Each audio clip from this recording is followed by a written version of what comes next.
Situated on a hill overlooking the Sea of Marmara and the Bosphorus, Hagia Sophia has gone through various transformations since it was built in what is now Istanbul in 537, and it remains one of the most important monuments of the world. And now it will once again house prayers while remaining open for visitors. But let's first look at how the majestic structure came into being and how it functioned over time. Byzantine Emperor Constantius II commissioned the construction of the first Hagia Sophia in 360. It was built with a wooden roof and was soon burned to the ground in riots. Theodosius II built a second version as a grand marble structure in 415, which was razed to the ground for the second time during the Nika Revolt in 532. Some fragments of that building still remain today. The building that does remain today was built in 537 during the reign of Emperor Justinian I, whose desire was to build the largest church of his time. According to oral tradition, after its completion, he exclaimed, "Solomon, I have surpassed you," referring to the first temple built by King Solomon. Hagia Sophia then remained the world's largest church for nearly 1,000 years. The church was fortified and turned into a mosque after the Ottoman Sultan Mehmed II conquered Istanbul in 1453. The Sultan kept the name Hagia Sophia while he had the church repurposed as a mosque after covering mosaics along its walls with plasters.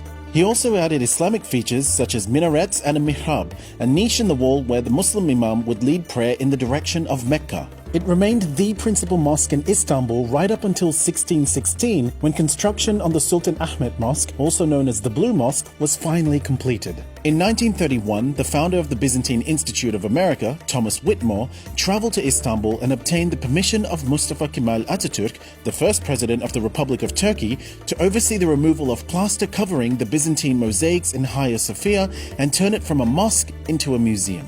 The 1972 book, Hagia Sophia, A History of Constantinople, quotes Whitmore as saying, "Santa Sophia was a mosque the day I talked to him. The next morning, when I went to the mosque, there was a sign on the door written in Atatürk's own hand. It said the museum is closed for repairs."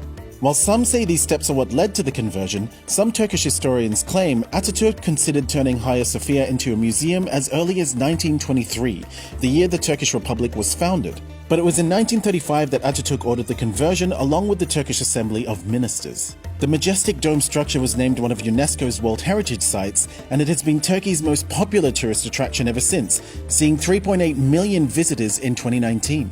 In recent years, there have been calls to return the eclectic structure back into a mosque to honor the Islamic history of the country and the legacy of Ottoman Sultan Mehmed II.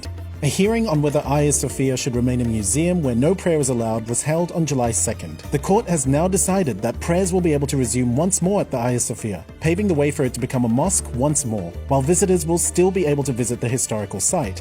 Turkish President Erdogan says the Ottomans converted the building into a mosque instead of razing it, a fate he says was suffered by many mosques taken from the Ottomans, and that its historical, cultural, and sentimental value has been protected ever since. He also noted that there are 435 churches and synagogues in Turkey where Christians and Jews can pray.